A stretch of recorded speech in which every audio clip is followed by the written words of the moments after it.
Yo. How we all doing? Hey. That was fast. Oh, hello. How's everyone doing tonight? We're doing gear and beer with the Namom himself. You already know me. How's everyone doing? We're gonna do some ambient guitar tones / worship tones. Yeah, things that are applicable in any ambient setting. Doesn't have to be just worship. But before we get into all of that, what are you guys drinking tonight? And where are you watching from? And smash that like button and subscribe. Sorry, it's been a while since I've done this, guys. Right? It's been a while. It's been a couple of minutes. Yes. It's been a while. It has been a while. We have Bo back there. Yeah. Not much else to say. It's just Bo. I don't think you were in the frame there, buddy. Yeah, right here. He is. It's just very dark. Yeah, my bad. Yeah, Derek and Joey are on the road right now. I think tomorrow night they are in Minneapolis. Yes, they're there for a little hangout, clinic, whatever you want to call it, at Eclipse Music. So go hang out there.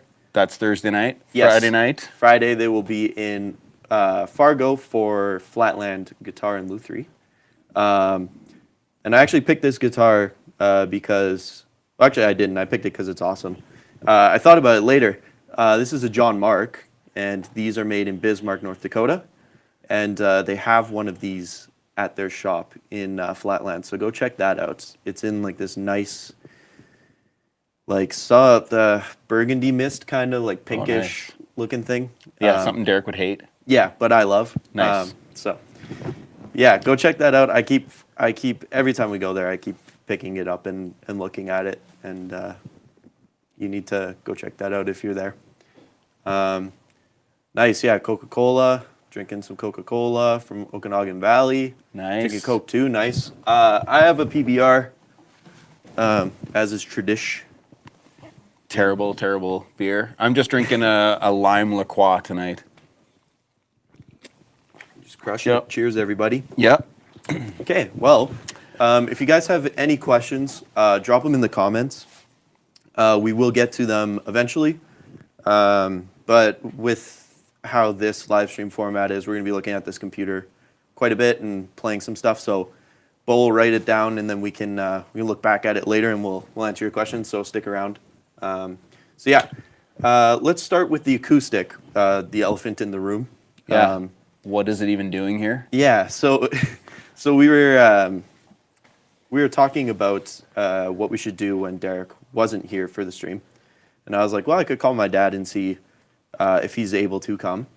And so when I called you, I was like, I guess we could do like ambient tones and stuff because that's kind of our wheelhouse. Yep. We would say, and then Well, yours, yeah. Yeah, well, I mean, you play acoustic. I do play acoustic, yeah. So when I called you, you were talking about, well, why don't I bring my acoustic, and then we can check out what it sounds like through a D20 or any rev amp. We use revs at our church all the time. Yep. That's all I use. I'll switch between a D20 or a G20. The end goal is to do a D20 and G20 stereo, but I'm not there yet. Yeah, we run everything in ears. We're not a very large church. There's about 300 people in the room, and a fairly small, like that's full at 300.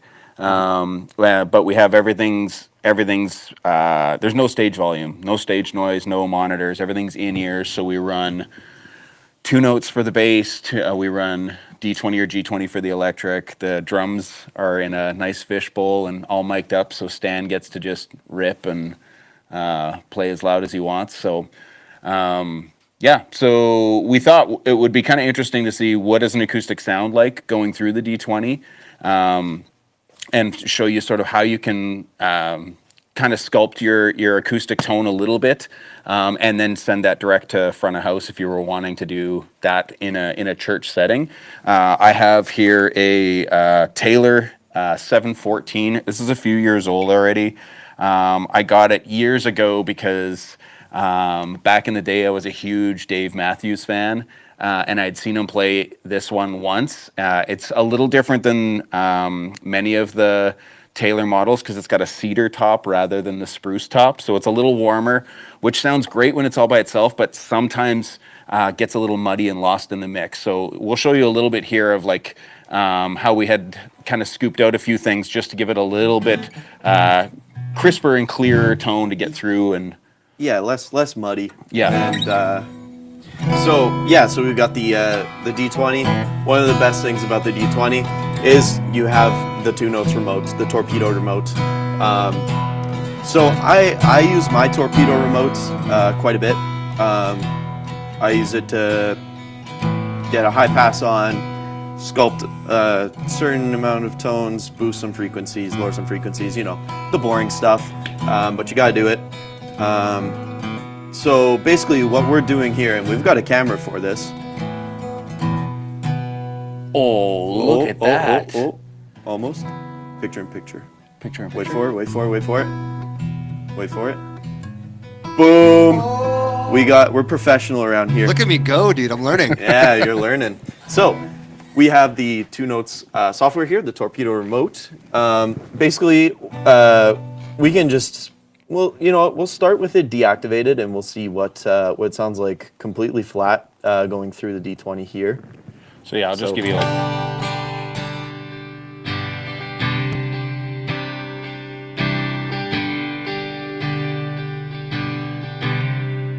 So then I'll throw our EQ on that.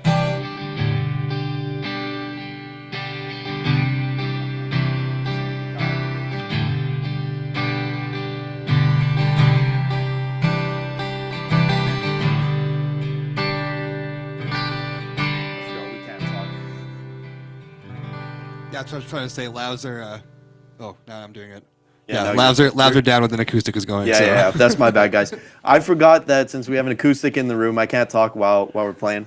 And I was the one that was stressing the most about that, and I'm the one that messed up. So, anyways, this is our EQ that Manny and I dialed in for this Taylor specifically. Basically, we got a high pass at 96 hertz, at around 148 hertz. It's nice that I can show you this. We've got 3 dB boost here. Around 294, we've got -3, 682, -3, 2000. I took 6 dB off, and then 3000 I took 3 dB off.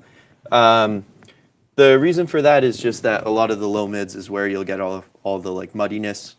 So if you shelf some of that, it'll help you cut a little better and not have you kind of clashing, clashing with other instruments, because at church that is a big thing, is to just kind of know your area of the sonic landscape, I guess you can say.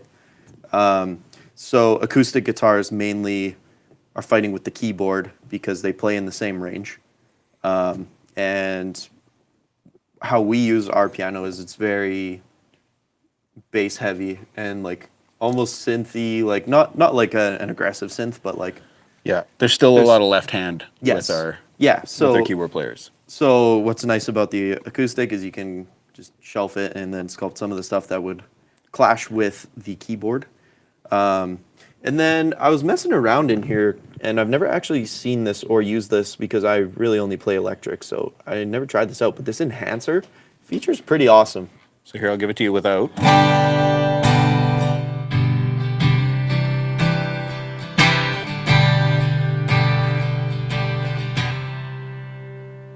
And now with.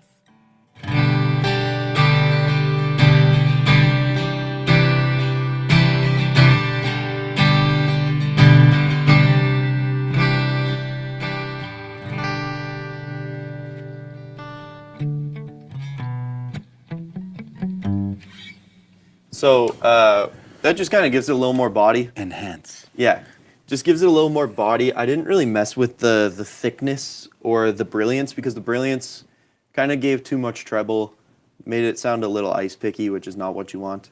The thickness just kind of widens it, and so does the body to a certain degree. Another thing that I should mention with the EQ is that we chose the little custom tab here. right there. I don't know if you can see that very well, but yeah, if you get the guitar one, you only get like low, I think you only get low, mid, and high. I don't want to move it right now just because this is what I have set. But if you go to custom, you get way more options. So if you didn't see the little custom thing, there you go. Now you know. And then you can use this nice 5-band EQ. So many bells and whistles. I know. We could power amp simulate. We could throw a noise gate on it. I will say Manny threw some reverb on the acoustic, but that's post effects. We've got nothing else post effects. It is quite literally just 2 notes into the board. Yeah, so D20 into the board. Yep. Yeah, we can get you a close up of that guitar. Wonder if you could load an acoustic IR and what that would sound like. I wonder. I feel like you could. And shout out to Nick Rice because Worship Tutorials presets are real good. Taylor 714, she's a little beat up. She's well loved. Manitoba winters are not kind to cedar tops. I've had to have it repaired once. It gets awful dry in here in the winter, but I still love it. It took me quite a while to pay it off, but yeah, it's a good time. One of the things that you were talking about, Luke, there with the like ice picky high end.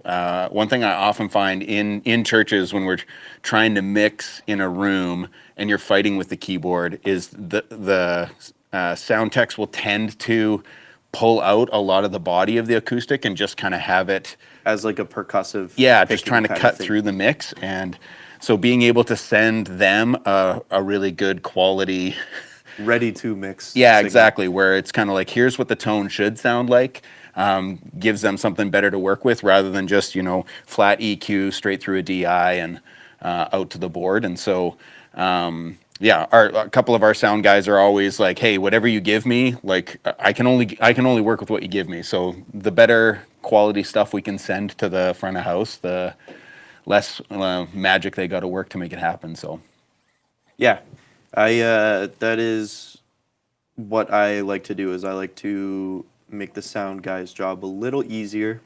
I like to send. I mean, they do have EQ on my guitar post me, but I try to send them something that's usable and what they can work with, so they're not just starting from complete scratch. They can start at somewhat of a baseline and then be able to sculpt it a little bit more. Poo Ninja, we actually do run humidifiers in here. And you have a humidifier little thing that you put in between your strings. yes, I keep like wet sponges in my case and stuff Yeah, like that. But you literally, you can only humidify to a point where it just doesn't work anymore, unfortunately. yeah. Oh yeah, I heard about the cyclone there, Jeff, in Australia. I hope you're doing well, and I hope everybody that's watching is safe, and yeah, that everything is okay. Ready to mix or ready to destroy. Well, we are doing we're doing church stuff, so a little bit of both. I definitely do tend to run higher gain. That's just how I am. I also like to throw in some like either. Okay, we were talking about it last week. Are these called scrapes? Oh, what did they call it? What was it, Bo? Scrapes or? Pick scrape? Oh, Well, that's a that. rake. Sorry, pick, scrape, or slide. I thought that was a scrape. Yeah, that's a slide. Yeah. I thought Okay, it was what's a scrape then? And the scrape would be like the first thing you did. The rake. Yeah, Oh, that's what I would think. well, who knows? Anyways, if anybody wasn't here last week, let us know what you do call this little. I'm not going to say what it is because that might sway your answer, but this thing, which I can't do very well with this guitar, but that's okay. Yeah. You know what? You're right. It is a pick scrape. Thank you. That is a scrape. Yeah. There you go. I mean, it could be a slide as well because you are sliding down. I don't know. We try and sneak stuff in. See, the thing with so I'm the pastor at the church, so I get a kick out of watching our musicians kind of slide things in for each other while the main point of what they're doing is to get the congregation engaged and involved. Like it's not a concert, but we want good music. we're trying to encourage people to sing along and kind of experience what's happening in the room. But every once in a while, I'll watch Luke and our drummer Stan kind of like wink at each other or nod at each other, and then they'll toss something to each other, whether it's whether he does a little bit of a dive on his whammy or Stan throws in a double kick or just kind of a little something that like switches it up, because often we're playing songs that like we've probably played, I don't know, in the course of a year you'll play the same song probably a dozen times, maybe more if they're ones that people really enjoy. And we typically do four songs every Sunday, and they're kind of on a rotation. And so after a while, worship music can get a little bit repetitive. It's often 4 chords, and like the one we opened up with there is actually only 3.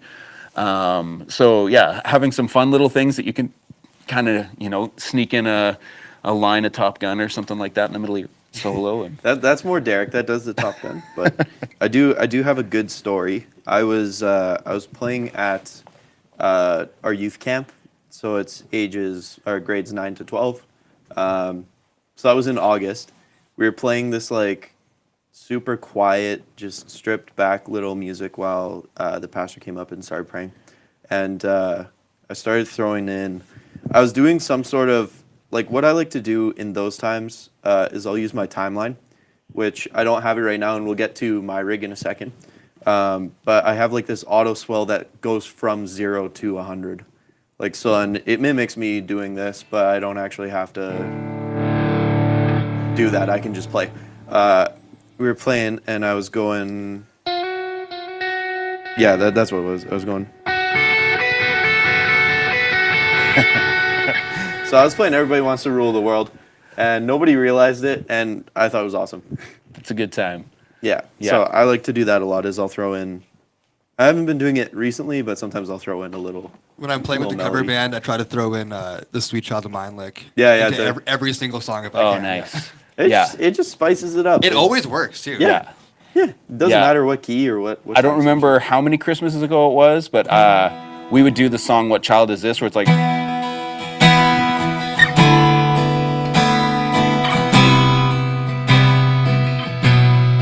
Christmas Carol, so like.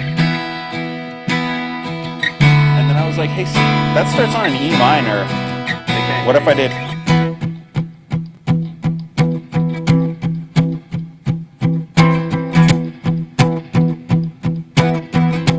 I was like, oh yeah, that E minor works if I just.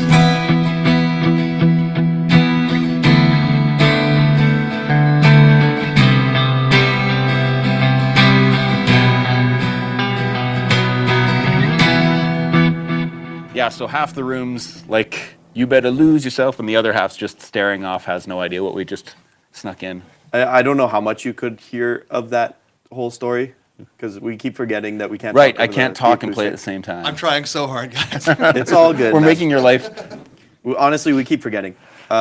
Basically, we were saying we played "What Child Is This?" and then that was a long time ago that you started doing that. Yeah, Where you just started playing. lose yourself. Lose yourself.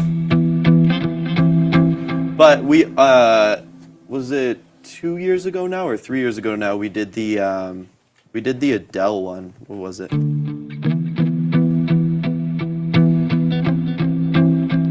then I think it went up.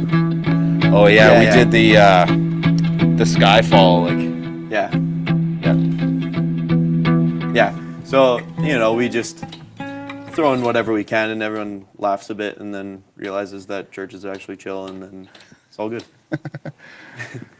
So, if anybody's got any other questions about the acoustic, we can answer those in a We second. can double but- back to that. But basically what we were trying to do is we're trying to create a space where the acoustic lives that is distinct from what you're doing on yours, so that when I'm playing, if I'm playing here and you're down, or if I'm down and you're up, you can still hear the... Yeah, exactly. Yeah. So that's another thing that I actually learned from worship tutorials that I was watching. Bradford was saying how to play lead lines without kind of playing lead lines or how to play with an acoustic. I don't remember what the video is off the top of my head, but basically he taught me these inversions. That's basically just a D chord, but like that's that string fell out of its nut. So if you're in E, you would do it you would do it 2 frets up, and then you go like that, and then that's your A chord. So you just take your ring finger off, right? So you have your D, then your A, then you can move it up to the B, and then you can move, once you're at the B, you can do like a C minor shape, and then you actually play your C minor. But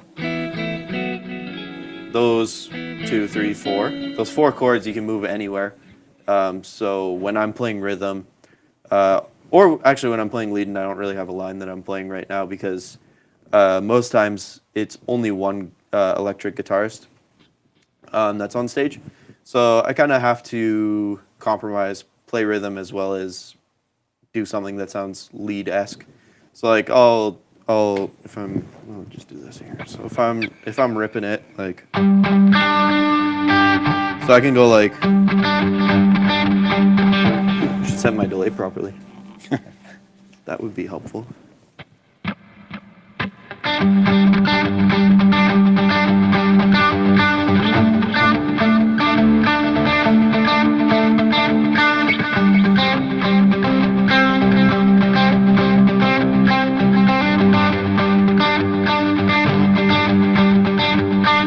So it just sounds a little bit more lead-esque, you know, when you're just doing, just literally just 2 notes and just going. Because if you're playing on the G like this, right, like.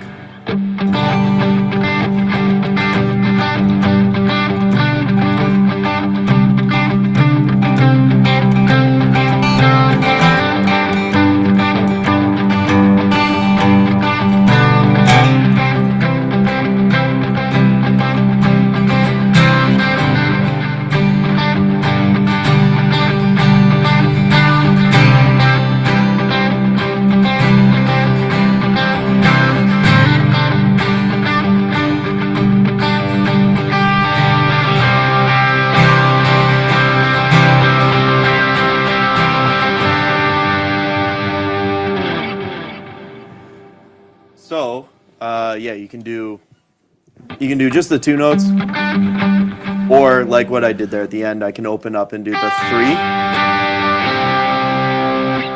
Very full sounding, especially if you have an acoustic that's just chugging down here, right? So that's the biggest, if anybody's trying to get into worship or don't know about it, that would be the biggest, why am I blanking on what I'm trying to say here? The biggest recommendation, I guess, is to learn the D inversion. I don't know what it's actually called, but basically the D learning shape. different voicings for Yeah, the same. exactly, and learning to, if you're sitting down there and the lead electric is playing up high, you can play, kind of just chug it down here, or arpeggiate. I'll arpeggiate a lot if I'm playing lead. But yeah, it's just trying to figure out where you sit, right? Like, And sometimes, like, so I don't play all that much anymore. Being the lead pastor, I'm usually the guy who has to get up and talk after these guys are done playing. And so some of our acoustic players are either a little bit newer to acoustic stuff, and so they'll be capoing, and like they know how to play in G, and so they'll just kind of like work their way up. And so sometimes you'll get a guy who, I don't have my capo out here because I don't usually play with one, but like you say end up with Austin. guys playing way up here, and then you have less room to like, where are you going to fit in? So at that point, yeah, we can name drop him. It's okay. It's Austin. It's my brother-in-law. He just started, so he's not the only one. No, he's not the only one, but he's the main perpetrator. If Cody was watching, we'd be throwing him under the bus too. Oh, 100%. Normally at that point, I will play a different voicing where, depending on if it's in the key of G or the key of A, I'll do the actual like G chord, so just the 3.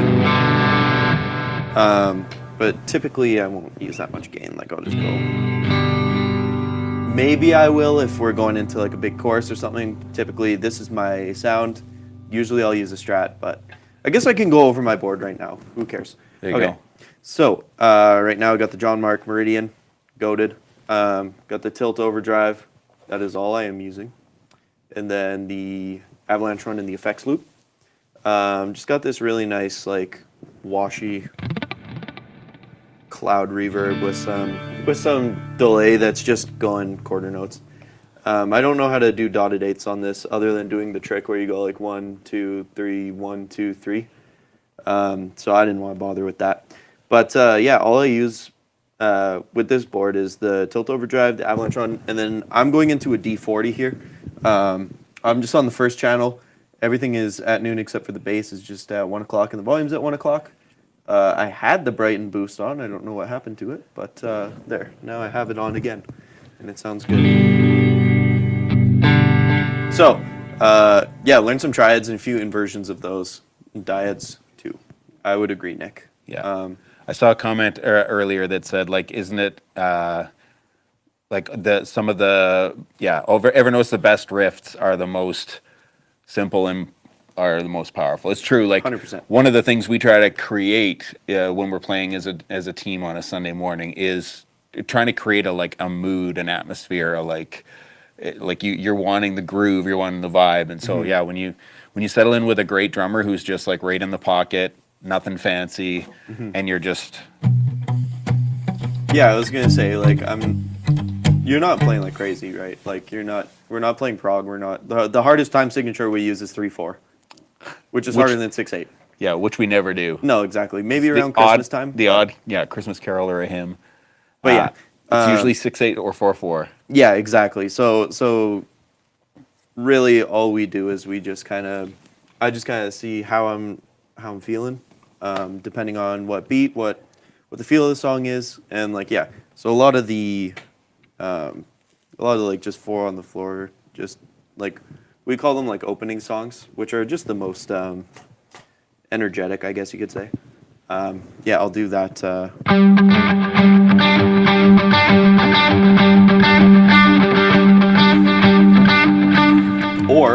Or sometimes what I do when we're playing is I'll do just one note, so I'll just go like just a D string. So.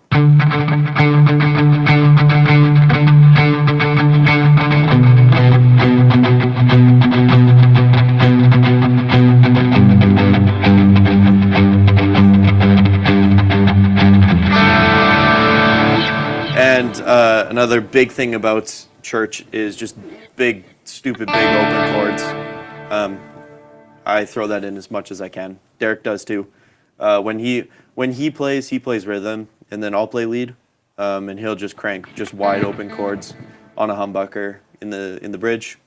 I'm waiting for the arm swing because usually that's what it feels like he's about to do is just I know. hammer down. He does go like He does get into it, which is surprising, but yeah. But he plays probably twice a year, if that's yeah. So no, sorry, James. This is a G4 and a G3 beside it. I used to actually use a G3 for worship before I had an actual overdrive. It didn't sound great, but that was also because the amp I was running was not Rev. Like I think it was a cheaper amp is what I was using at first. I don't remember. But anyways, I had a PRS and then that G3 just ripped it, and then I had no reverb. I was using delay, but no reverb. And reverb is the most important pedal when you're playing at church. I'll say it. Well, actually, a tuner is, but whatever. Yes, accurate tuner. Yeah, exactly. But yeah, reverb is at least for me, reverb and a compressor is really all that I need. Well, and delay. But if you can get a 2-in-1 like this Avalanche Run, then you're set. It's also got stereo out on it, so that's super nice. But I can quickly run you through the Avalanche Run. It's got this nice, I can't tell if it's a plate or if it's just like a cloud-ish kind of hall sounding reverb. But it's just huge sounding. I wonder if I can... I'll just remember where that was put. I'll show you just the reverb.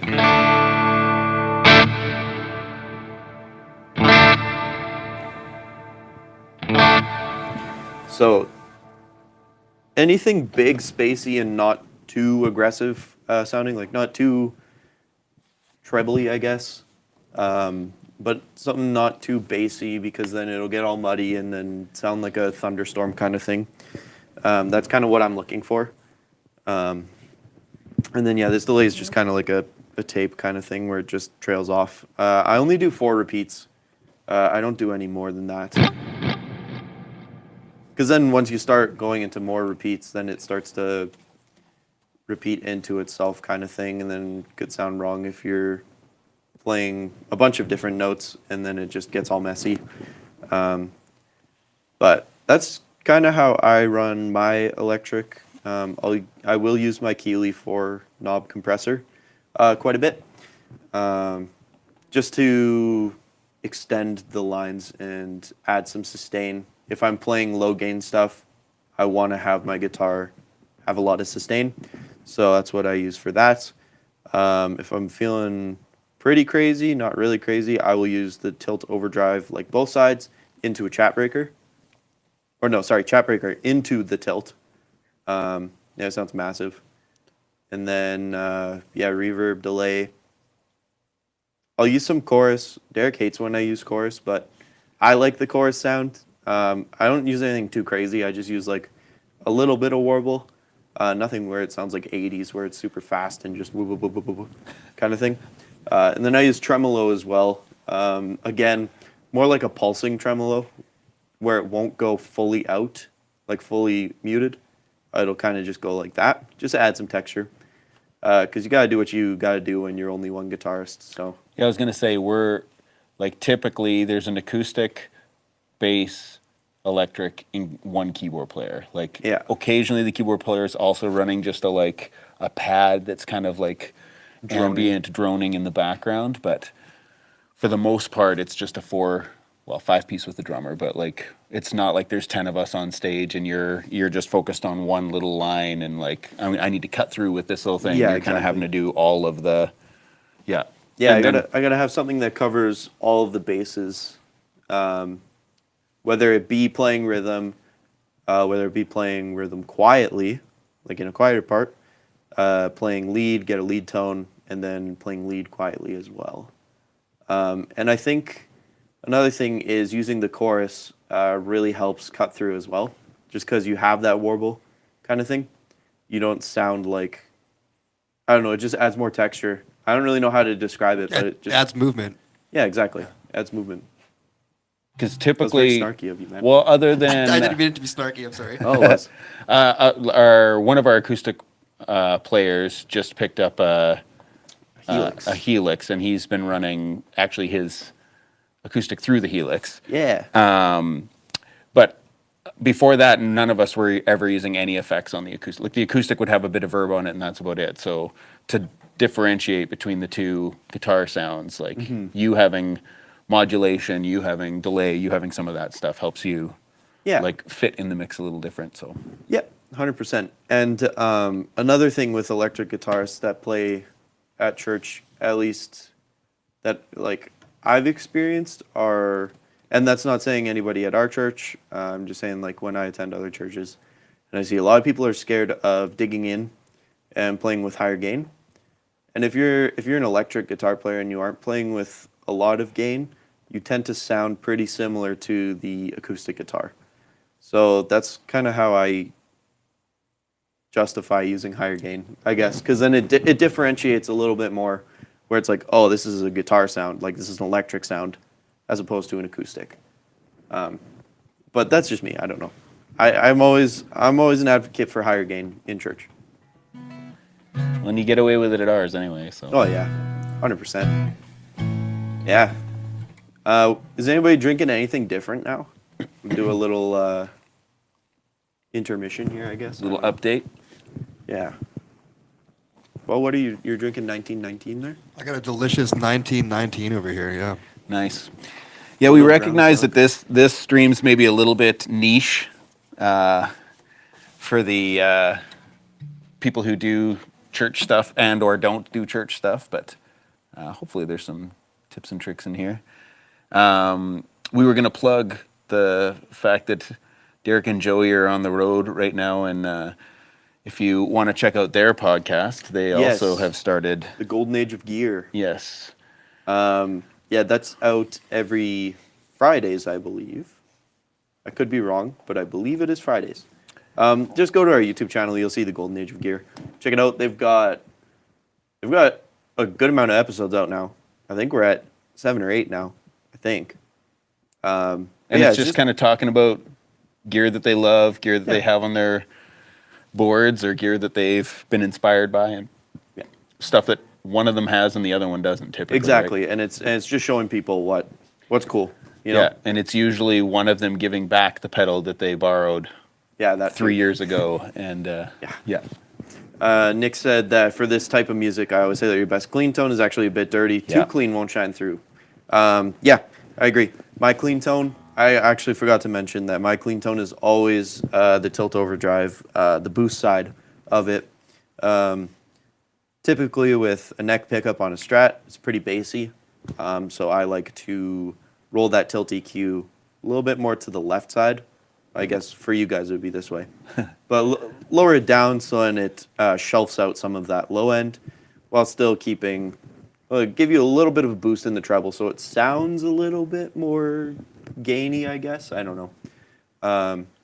But yeah, like I never not have a pedal on, like not have a drive pedal on at least. Yeah, it does depend on what guitar you're using and what pickups Yeah, you use. Like, yeah, that was awesome. So what he's referring to is 2 weeks ago, I was playing with my Schecter NJ that I have. I have just a Diamond Series one, so the stability is not the best. It's good, like I use it all the time. And like we were saying before, with the cold weather, my intonation was just absolutely shot, and I don't know how to intonate fast enough. So I was playing our first song, and I was like, man, I sound like pretty out of tune. Like I was probably like 15. you were probably the only one who noticed. I was gonna say I was probably like 10 to 15 cents out of tune. I was like, okay, well, I'll fight through these first 2 songs. Once we do our announcements, I'm gonna run out the back, go to your office, and grab your reverend. Yeah, excuse me. And then so I get it. I'm like, okay, cool. Okay, so the Nick Johnson has what for pickups? It's got their specific Nick Johnson Schecter pickups in it, which are an HSS. They're passive. So your Reverend is also passive, and yours has a P90 in the neck and a humbucker in the bridge. So I was like, okay, it'll be similar in volume because they're both passive. The Reverend, from what I remember, wasn't that hot. So we're starting a song. I can actually play it for you here, where you start pretty clean. You go, oh my goodness, this delay is gonna be the death of me.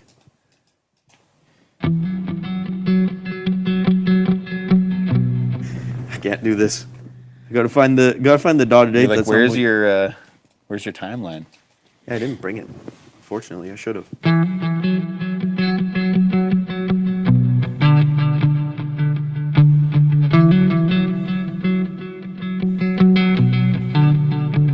So you're playing this like super clean thing, and it's only like the drums playing toms, kind Like of floor tom, like just super stripped back, and it's just me a playing little that bit of basically. keys and like vocal. just the tiniest bit.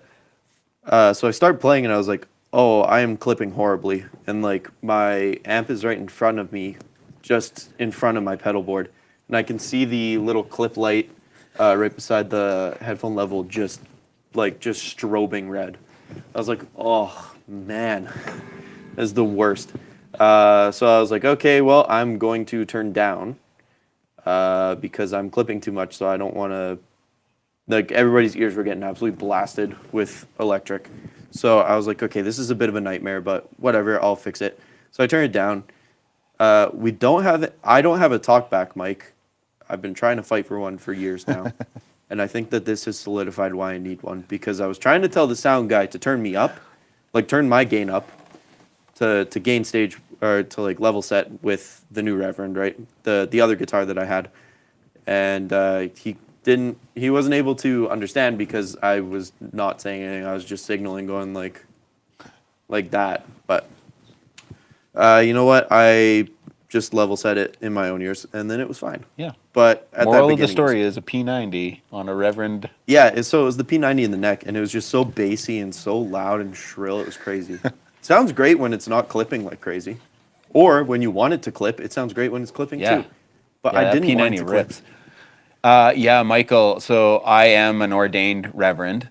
I play a reverend that Ken hooked me up with at NAM last year. I got to snag one from the NAM show. It's gorgeous. It's the Double agent? it's the Ivy agent, right? Yeah, I The think so. OG double agent. So it's Yeah. in like V, like it's green Olive with green. like a gold pick guard and. Yeah, so a Reverend guitar playing through Rev amps, and I'm an ordained Reverend, so that was kind of the joke, was Rev, Rev, Rev, so. James asks a very good question. As far as acoustics, are carbon fiber guitars more stable in your climate? I can show you right now that yes, they are more I stable. was going to say, I don't know that Let me show I've you. ever played a carbon fiber. I know that there's somebody who's got a really nice carbon fiber acoustic. Who builds the... Lava. Lava makes some cool ones. They have like effects built into it as well. So, this is an Aristides 060. I haven't played this in a while. I think I was the last one to touch this. And we're going to run a little experiment. I'm not going to tune it at all, but I'll check and see if it's in tune. This is made from their own material. I'm forgetting what it's called right now. This is why we need Sam here. Yeah, I'll call him up right now. He's actually in Australia right now. If you are in Australia, Michael and Jeff, if Peach Pit's in your area, go check them out because Sammy's teching for them, and Peach Pit's awesome. They're a great live band. They are really great. Okay, we're just going to go plug in and just play an E chord, and we'll see. This is going to sound really hot. This is going to be, I haven't learned my lesson, clearly. Here we go. Oh. Oh, it's out.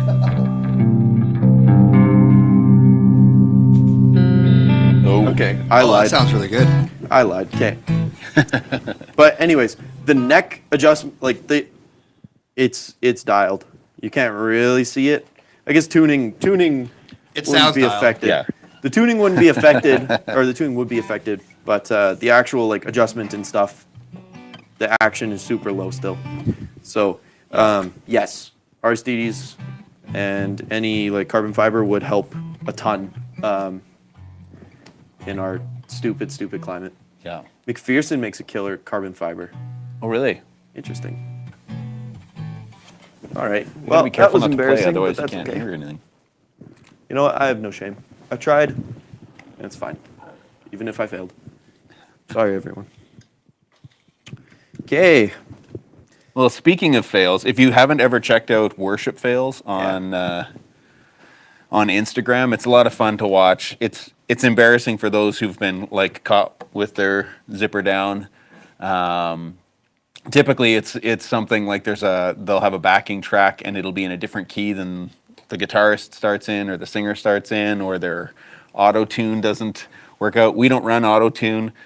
At church, we also don't live stream for that reason too, because it sounds great in the room, but when you actually hear just an isolated vocal, you're like, "Ooh, that's not exactly Not the perfect." best. So yeah, yeah, that's a different game, especially when you're going through YouTube. It compresses it like crazy, so it'll make it sound completely different from what you're hearing in the room.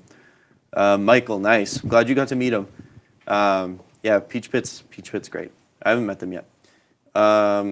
Richard, this is honestly the first time I've ever plugged an acoustic into a Rev, personally. That has Fishman's in it, I'm guessing. this is the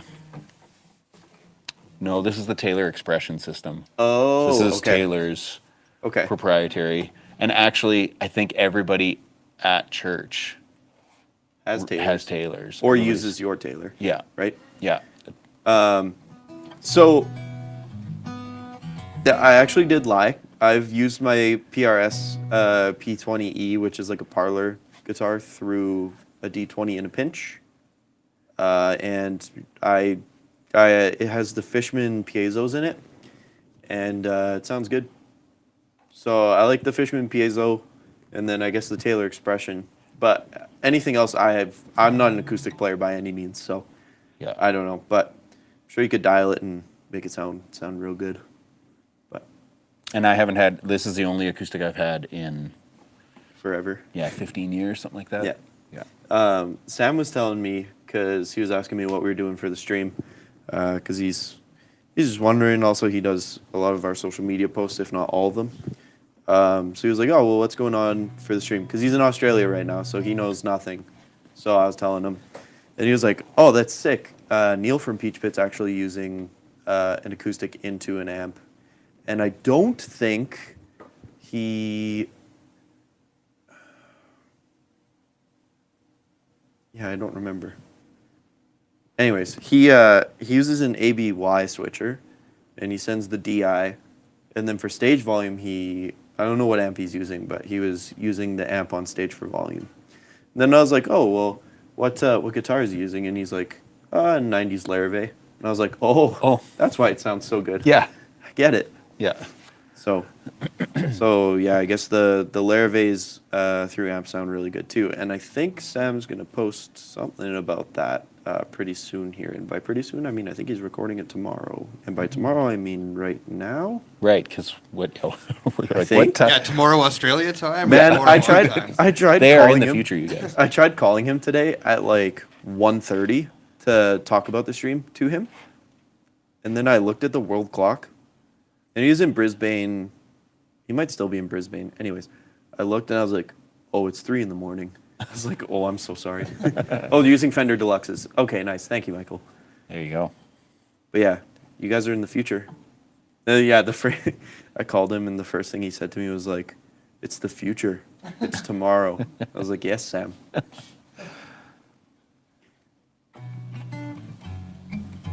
You can be a one acoustic guitar guy, but couldn't imagine having under 10 electrics. I agree, actually. I am in the exact same boat. I can have one acoustic, and then, I mean, I have I have more than 10, but the only ones that are usable, there's probably like 4 or 5.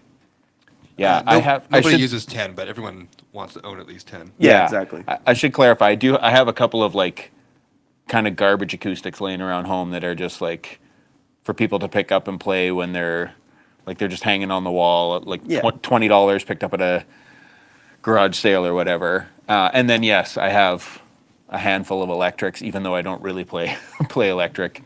Yeah, I use your Reverend more than you do. It's true. And the trouble for me and acoustics is now the only acoustics that I dream and drool over are like I could buy a new car or I could buy an acoustic. Like I would love to have an actual builder build an acoustic for me, but yeah, I don't want to spend 20 grand US on something that's either going to just sit in its case, especially at this stage of life. I'll pull it out, 6 to 8 times a year, maybe. Like I'll play the ones laying around the house way more often, but the nice ones stay in the case so that they don't get wrecked and stay humidified. And so yeah, I probably play I've got a broken Suzuki nylons laying around the house, and I've got one that it's probably like a Kent or something. It looks like a vintage Gibson.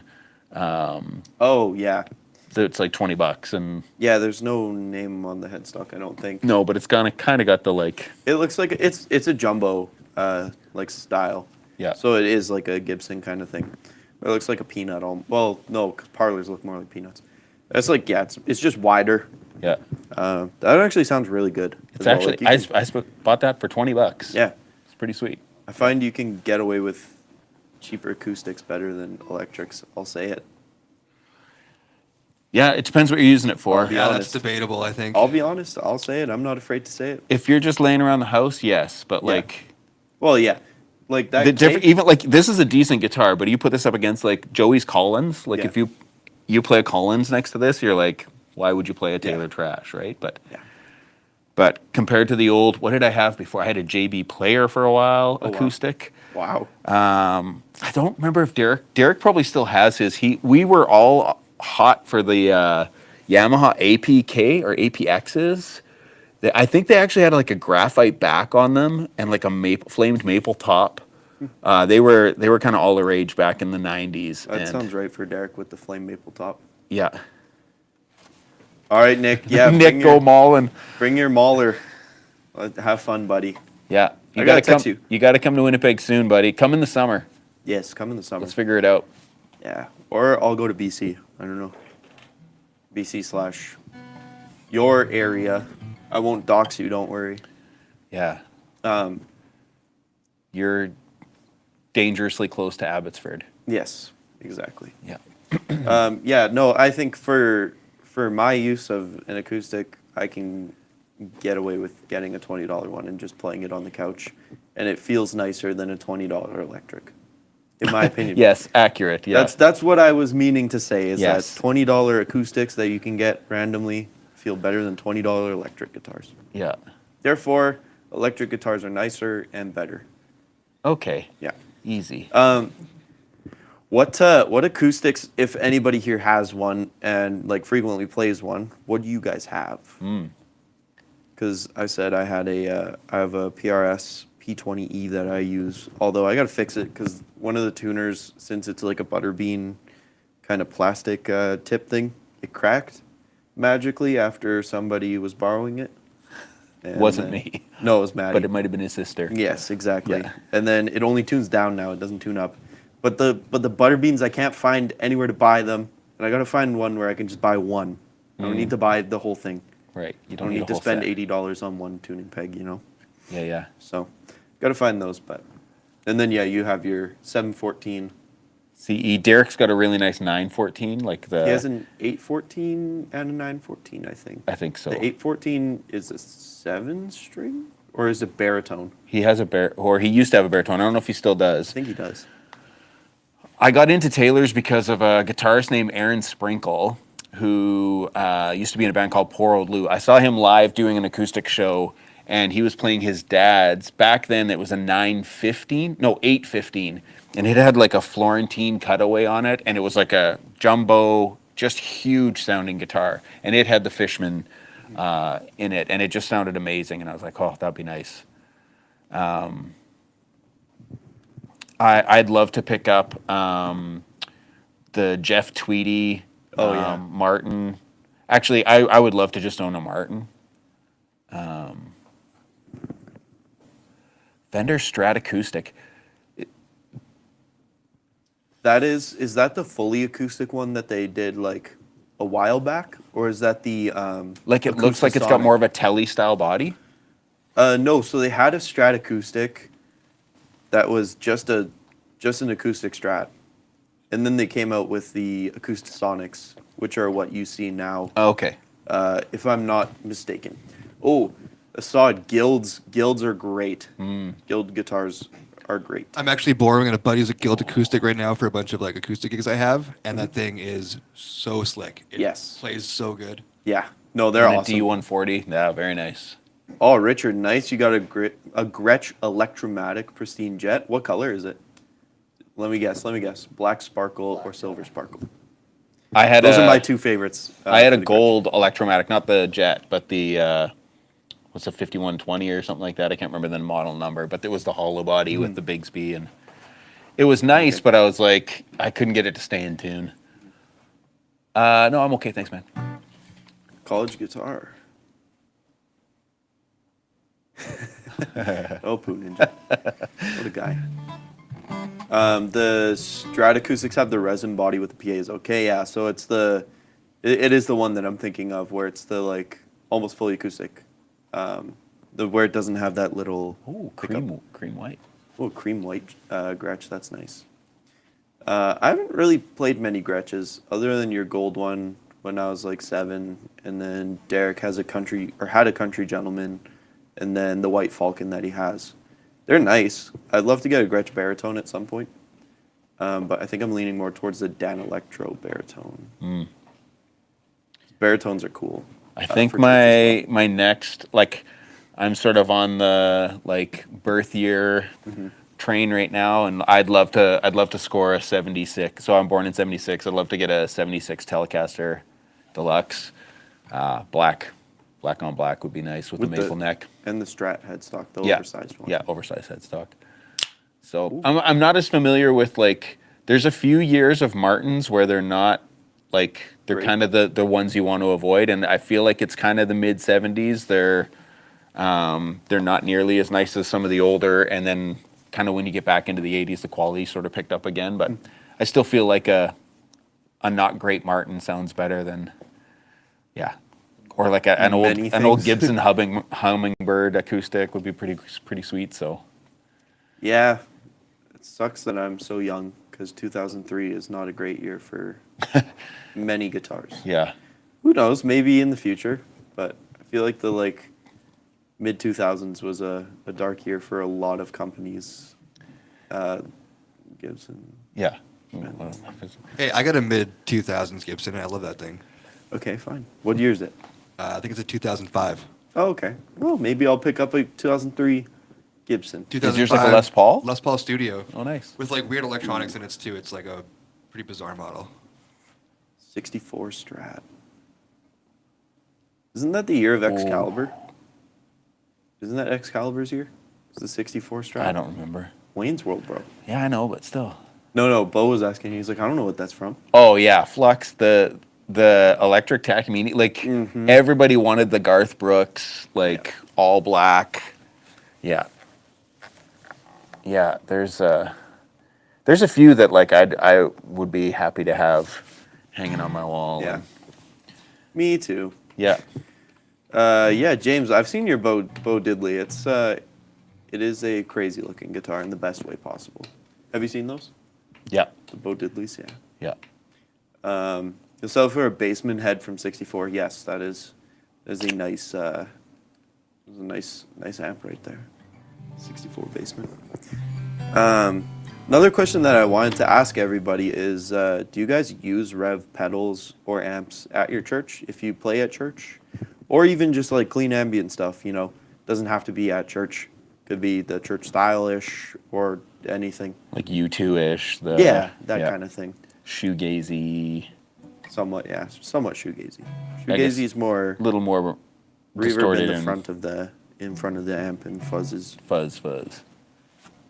but the offsets share common ground. When you play acoustic, while we wait for the lag because it's Yeah. so long, you sometimes play up high open stuff, don't you? Sometimes, yep.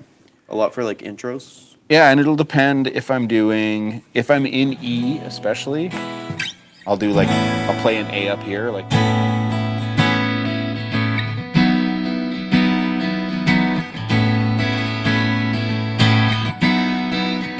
It's somewhat off.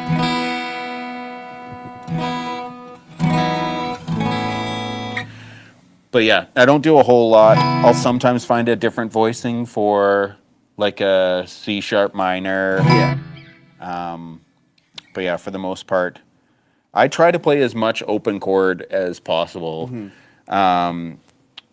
So even if I'm not using a capo, like instead of playing like an F sharp minor like this, I'll just play it like this.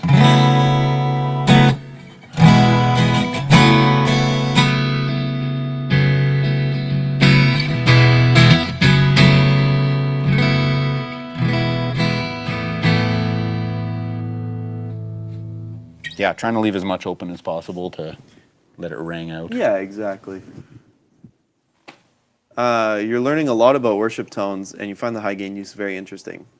Yeah, it's for me, it's a good way to kind of, not to say that it's boring, but to have fun with it and just learn to not,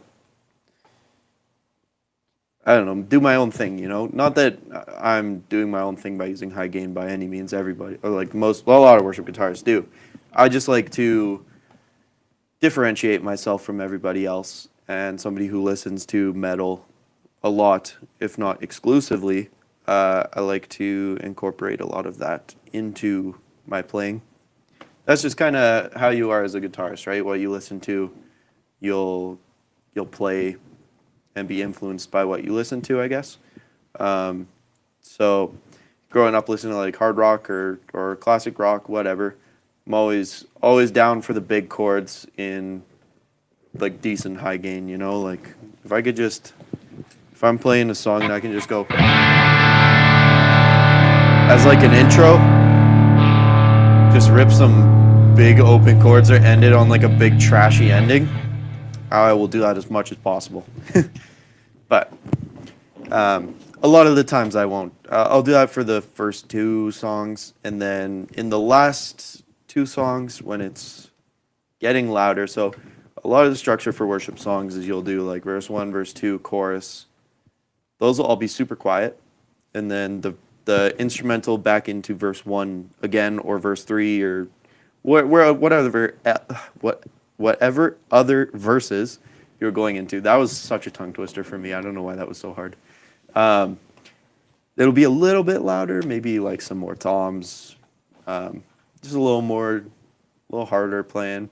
But where the high gain comes into play for those quieter songs is typically either after a quiet first bridge, like when you play the bridge for the first time, it's super quiet. Then you start getting a little louder. That's when I'll start ripping the high gain there, and I'll just start chugging. Like I like to chug a lot when we're building. Yeah, when we do a quiet bridge, and then it gets louder, and we start building like crazy, then I'll play the high gain pretty much all the way until the end of the song. That'll be kind of where I am. If the song doesn't have a bridge, you do like a quiet verse. I'll kick on my. I won't play it all. I'll just ring out. Then I'll kick on my tilt OD, put it on the bridge pickup, and then I'll just start going.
Hello?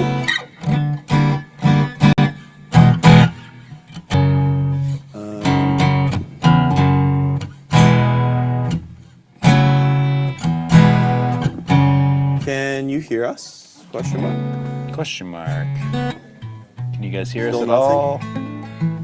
Shoot. Okay.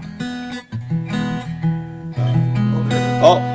Ah, we're back. All right. Okay. Sorry about that, everybody. I thought I had it fixed way earlier than I did. We're good.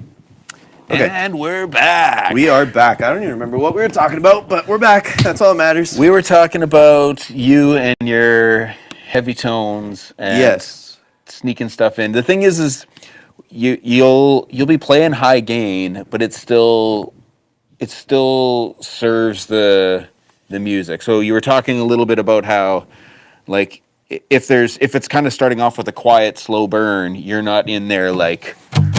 Yeah, exactly. Like I'm not gonna just be ripping high gain the whole time. Yeah. So I don't remember if you heard anything about the first bridge or the first verse or whatever. Anyways, basically just know when to play loud, when to play quiet. Bo, can you scroll up on the comments here really quick? I sure can. Yeah, there was a question about. There's a few good questions here. Keep going up here. Keep going up. Keep going up. Keep going up. Keep going up. Keep going up. Keep going up. A little more. A little more. A little more. One more up. A little more up. A little more up. A little more up. A little more up. There we go. Sod said, I like amps as a pedal platform. Oh man, this is the question I was trying to answer while I kicked everything and. There we go. That's where we went. went. Yes. Everything went sideways. I like amps as a pedal platform. Will the D series amps with the G series pedals get you close to the generator tones? Yes. Yes. As the G2, 3, and 4 are all modeled after the generator channels in our amps. Like G2 is The second channel. second channel of the generator. Yes. Yeah. With a nice clean pedal platform that takes pedals well, the D20, you can get close. If not, pretty bang on. To oversimplify your question there.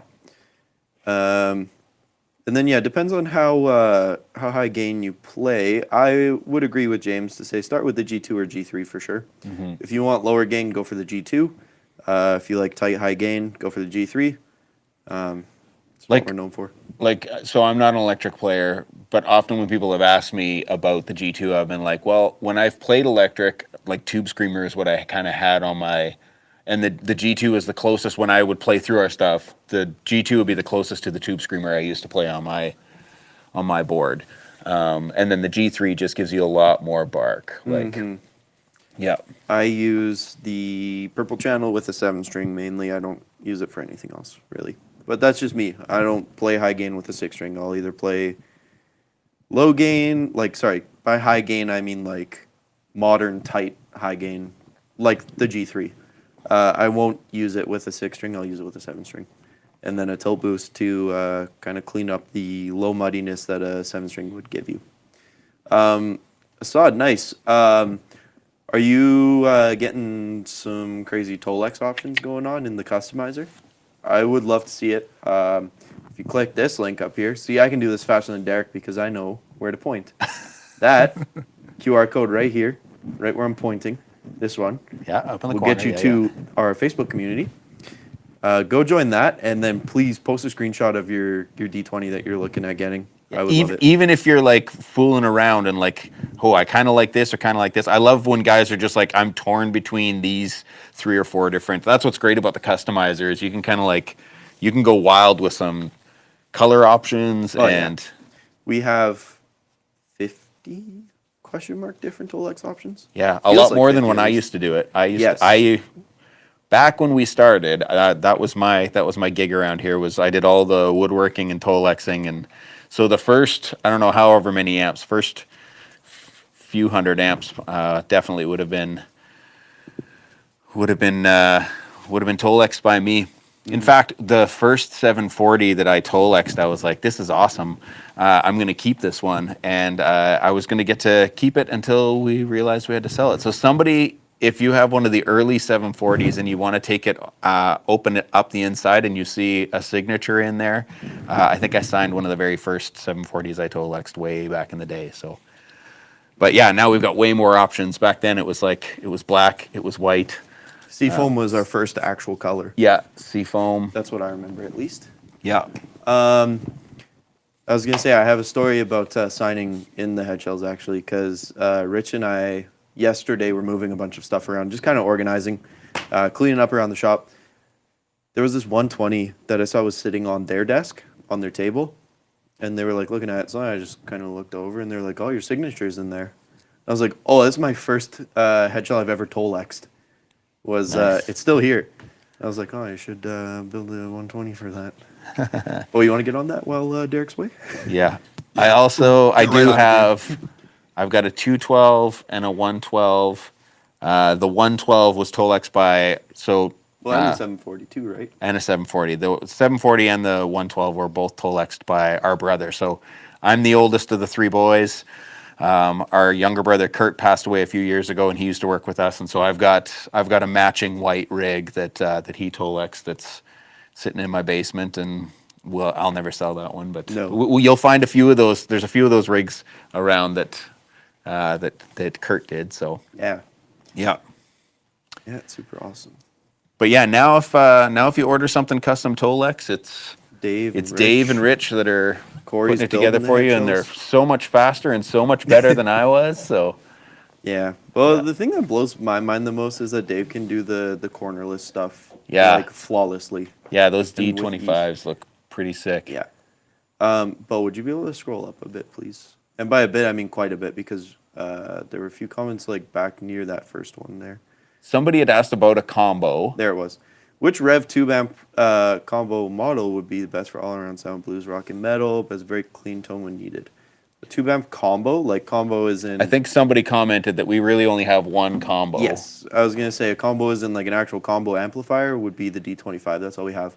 That'll do blues really well, rock and metal actually pretty well. It does have a V30 in its stock, so the rock and metal can get you there with that V30 because it's a little more brittle. So yeah, I'd say, I mean, the D25 is our only combo, but it will be able to do pretty much everything, especially because it's basically just the D20 with 5 more watts, onboard reverb, and a speaker to really simplify it. 5 more, yeah, did I say 5 more watts? I don't remember now. Yeah. Okay, sorry, I'm a little flustered from when the stream exploded there.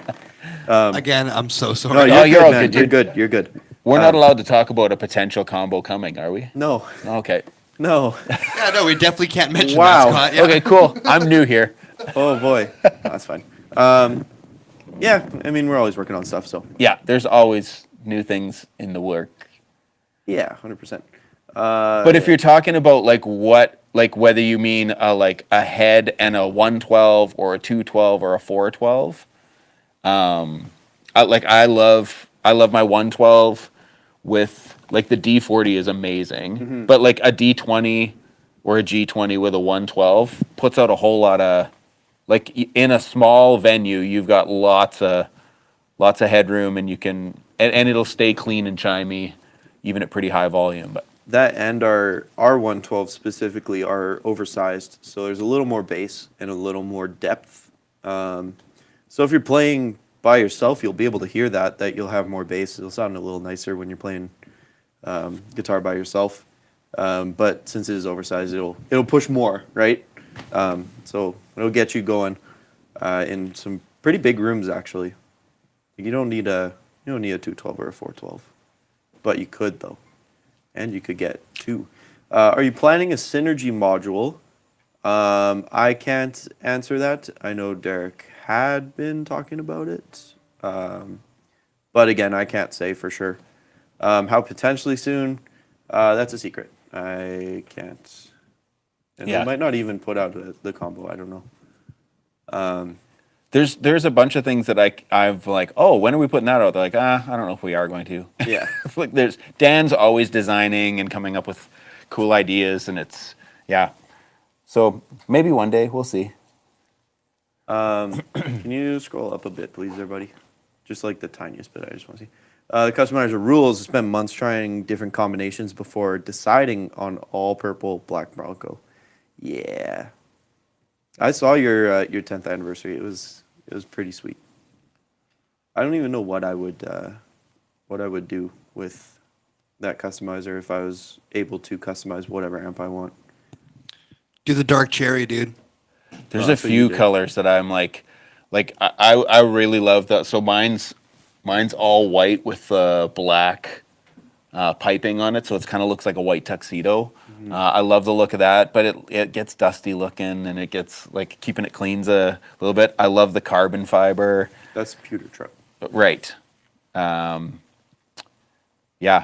There's a lot of our colors that are I'm pretty telling sweet. you guys, dark cherry's the one. That's It the is one. nice. Because like on a dark stage, it looks pretty much just like a stock black Bronco amp. Yeah. And then under the right lights, it just does something a little bit different. It's super, super cool. Yeah. Nice. And then what would you go with the face? What did Do you the So same. I got a 40, and I just got it all in the dark same. cherry. Yeah. Nice. Nice. British Slate, yeah, that's a good one too. I think one of my favorites for sure. I can't say if it is my favorite, but British Emerald's really nice too. It's like a deep green. I'm a sucker for like either a Tolex D20 where it's the British Emerald with the. Is that the one we just had Black with the and tan. gold corners? We just did a British Emerald 412 for. Asking Alexandria. Is that who that was for? Yeah, but that was that like was years ago. Yeah, that was a long Okay. time ago. They were just posting it. But yeah, that's the British Tolex. Emerald. Nice. And then with this black and tan, that's what I would do. And then a brown handle. I'm a sucker for brown handles. If I can, I'd put a brown handle on everything. It's just nicer. Like this one could use a brown handle badly. Well, I just except think it's it got the looks black good. corners. Yeah. Hey, you got a match, dude. Yeah. Yeah. Black True. corners, black handle. We all know this. Yeah. Hey, You like- don't wear a brown belt with black shoes. I mean, Oh I my don't sh- goodness. I don't- Do you wear a black belt with brown shoes? Wrong, other way 'Cause- around. Either way. Either way. Nah, bro, I don't show off my belt. He's not rocking the suits very often. No. When I You do come it, in here and you don't even wear a suit? No, exactly. I know. disrespectful. I know. I'm sorry, everybody. Disrespectful. This is as close of a suit as you're gonna get. Does anybody have any questions about worship stuff? I know we kind of went on a different tangent, but yeah, if you have any questions about what, how certain tones are, how to dial certain tones, It was a game changer for us going to in-ears for Yes. on stage and really knocking down the stage volume. The building that we're in has a really unique roof shape in that it's kind of low over top of the congregation, and then as it gets to the stage, it sort of bends up, and then the stage has got this huge like cavern above it. So when our drummer was playing, it would just kind of like all of the sound would just kind of wash in behind and then come out all muddy. And so by being able to put him in a room, being able to have your guitar have killer tone and cranked right up, but no stage volume, has been like a total game changer. So if you're at a church and wondering like, oh, would this work here? It works great, especially if you're going to in-ear monitors. But even if you weren't and you were just looking to like be able to get great sounding tone going to front of house and then knocking the stage volume down to a decent level, yeah, the two note stuff coming out of our amps is just a game changer.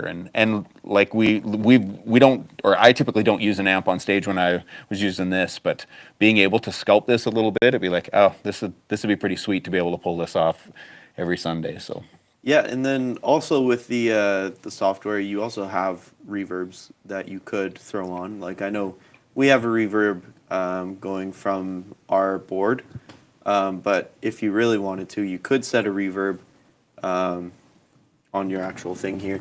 right. Not that I'm going to show you actually what it sounds like. I'll turn it on so you can see all the different presets, but I'll take you to all the way dry here. So like this is just a guessed two notes, by the way. This doesn't have any of like Derek's IRs or anything. This is what you get stock. So you get studio reverb, so just a little bit of room, I guess. Basement, loft, hall, crypt, cathedral, plate, spring, tile, chamber. I would probably, just based off the look of this and the names, I would go with a cathedral, just because that'll give you this huge, again, not like shrilly, like a shimmer kind of thing. Like this would just give you just a nice like layer of reverb. Yep. That's not super. Yeah, you know. But yeah. Do we want to hear that? Do you know how to take the reverb off from the board? Oh, Otherwise, we get no, not a chance. double verb. Effects 1 there. On the board. Effects 1. Just drag that all the way down. Yeah, there you go. Oh, wait, wait. There you go. Okay, so I'll try and dial something in here.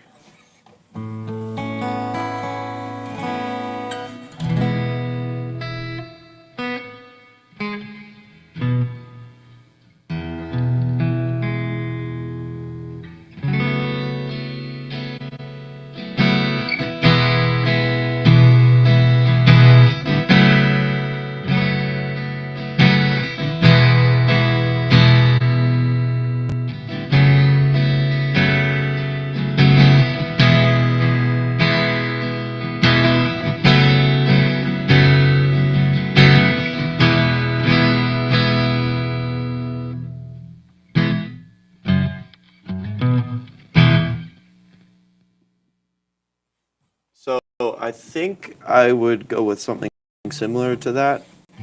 Like not not something super harsh or like overpowering from the actual acoustic. Yeah, it doesn't or need the to sound reverb. like it's in a stadium. Yeah, exactly. Just something in the background,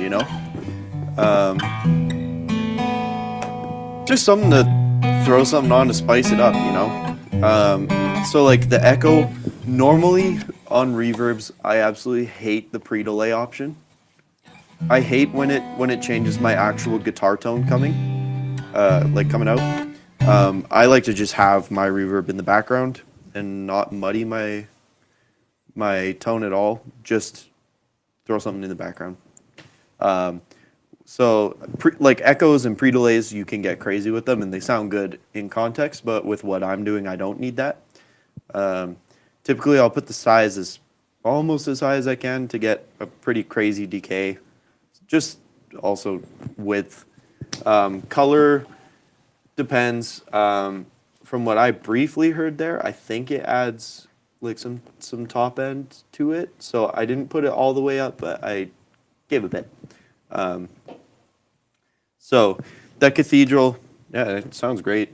I would use that. And then, excuse me, another thing that you could do with the Two Notes software that's really nice is I can actually show you here. Give me 1 second.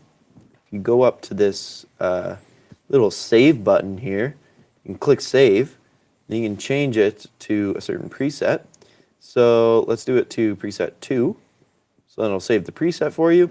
And then say I go, so like see here, this is a 212. So it's not gonna sound great. Actually, it doesn't sound that bad. Like we could definitely work with something. And then, yeah, we could definitely work with that, but if we go to this one, then you can just go right into it. Yeah. You can just leave the lav on. I don't care anymore. I've given up. I have not given up though. I'm gonna do this properly. Okay. Yeah, so you can go straight from so this is your 212 that we were on before, and then so if you have different songs, you could, or if you want different levels of reverb, in theory, you could set the 6 different presets that are on your D20 here to varying reverb intensity, different sounds depending on what you want. You can also MIDI foot switch that.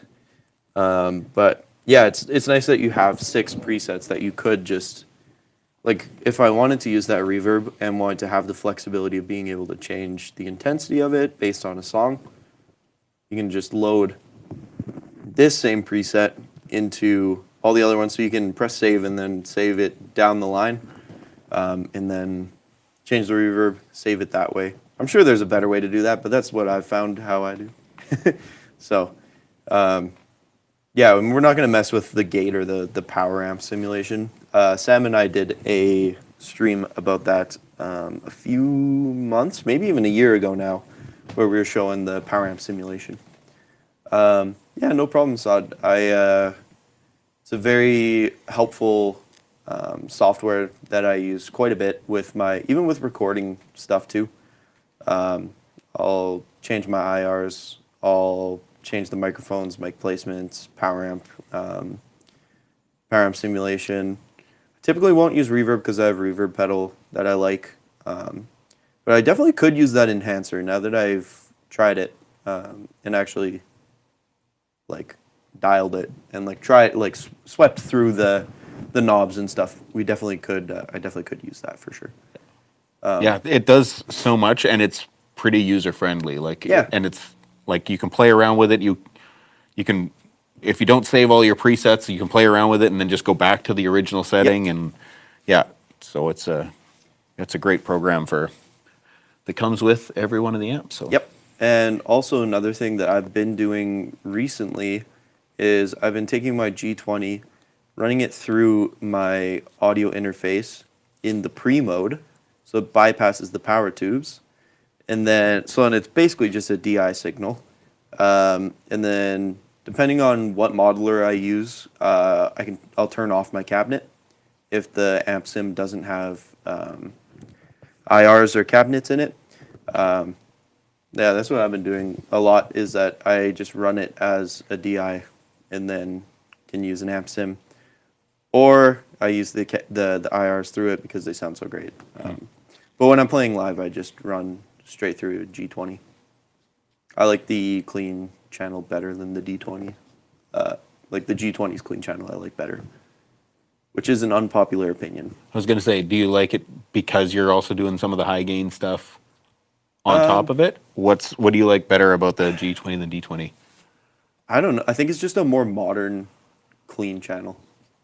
I like it's just more modern. Like, I don't know. Yeah, modern's a way to say it. It's like I feel it's way more pristine. Yes. I was gonna say it's cleaner. It's way cleaner, yeah. Even at high volumes, whereas like the D series will definitely start to break up a little bit more. Maybe like a little bit boomier, a little woofier, like the low end. But yeah, just more. It's like vintage versus modern, exactly. Yeah, nice. And I'm more of a modern guy. I'm a vintage guy. Oh, there you go. Yes, there we go. That's why we're You such guys a should good fight. team. Yeah. Okay, anybody have any last questions? Doesn't have to be worship related. Could be rev related. Could be personal questions. I don't know. We'll answer what we Let's can. make them personal. Well, Let's go real personal. we'll try. Because, yeah, we're going to get out of here pretty soon. It's getting late. I'm going to crush a beer while I wait.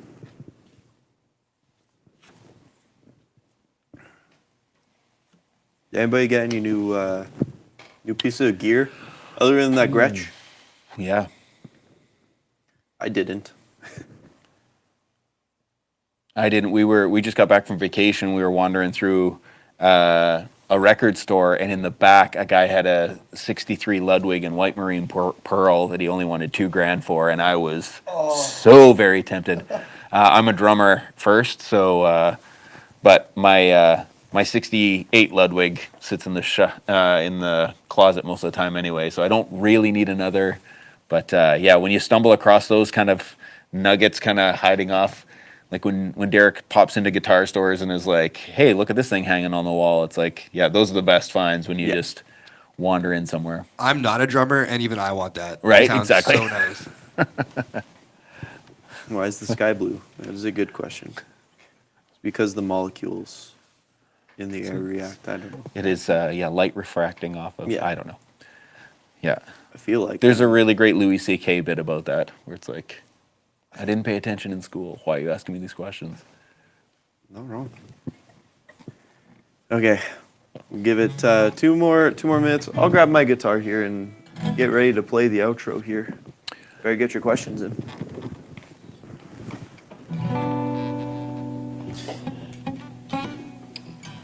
So yeah, Eclipse Music tomorrow in Yep. Minneapolis. Go check it out if you're in the area. Yeah, go say hi to Joey. Yeah, Derek. And Derek. Fargo, go to Flatland on Friday. Yep. Go check that store out. Be ready to spend quite a bit of money on pedals.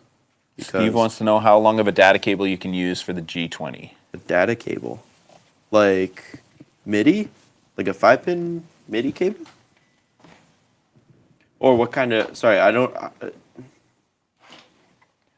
know much about. Like before you lose Yeah, signal? before you Is that lose what we're either asking? like impedance or. Is a data cable a 5-pin like MIDI? We'll just blame it that I'm Canadian. That's why I don't know what a data cable is. Well, like our foot switch cables would be considered data cables. So 5-pin. Like Yeah, a 5-pin. 5-pin. Okay. Yeah. I don't actually know. I don't use MIDI ever. But how long are our MIDI foot switch cables? They're long. So I won't lie, we've used more than one type over the years. I've never actually measured it or seen a measurement. My guess on would it. be 20 feet. Mine is like I just got my D40, so I have a foot switch finally, and it's got to be 20 feet. Yeah. It's got to be at least 15. Yeah. So there's your answer. 15 to 20 feet is That's what we not much use. of What an we send answer, them we out don't with, really know, But if you're wondering if you're okay, Can you do 50 Can I feet? do Yeah. 20 feet? Yes, you can. Yeah. Go for it. And have fun doing that. Can you scroll down a bit there, Bo? I sure can. Thank you. Oh, nice, Richard. You got a Lizard Queen and a Wampler Cryptid Fuzz. Oh, nice. Man, what do you? Oh, the USB cable. Let me just ask though too, Richard. What do you think of the EXH Lizard Queen? I've been very curious about that. Anyways, proceed with your The podcast. the EXH Lizard Queen. The EXH Lizard Queen. Is that what I said? Yes, that is. Oh, no. Yeah, you're never living that one down. Sorry, the USB cable. That is a good question. I do not know. I have not experienced or experimented with that. The ones that come with our amp are pretty long too, actually. They're not 15 feet, No, but they're like they'd be 6, maybe 6. I doubt it. 3 to 6 feet. Are you talking about the one you're using right now?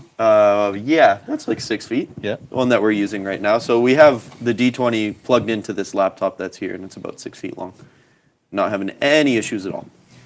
You got an unobtainium after Derek was demoing it with the Nordvang. Nice. Yes, that was last week, or was that 2 weeks ago now? 2 weeks ago? Were you Nice. doing the unobtainium? Yeah. What's the best guitar cables to use with your rev amps? These right here. Why am I forgetting who makes these? They're the red tip. They're the silent cables. So they're red tipped. So when you plug in, it's got like this little thing that mutes for you. So when you plug in, you won't hear any buzzing. Oh, wait, that was a bad. See? There you go. Like when you unplug, there's no noise. I just don't know how to actually put an input jack in. But like, no noise. They're great. They don't tone suck at all. Yeah. Yeah, Richard, have fun plugging that in. Let us know in the community what you think about the unobtainium. Yeah. All right, we're gonna dip out of here. We're gonna bounce. You guys have a good week. Yep. We're gonna play whatever song. You can play whatever you want, and then I'll figure it out. Want me to just do what we were doing before? Okay, boys, I'm turning the labs down again. Okay. No more talking after this. Okay. Well, Get your piece in. my Peace final out, words. everybody. Goodbye, everybody. Appreciate you. Stay safe. Goodbye, everybody.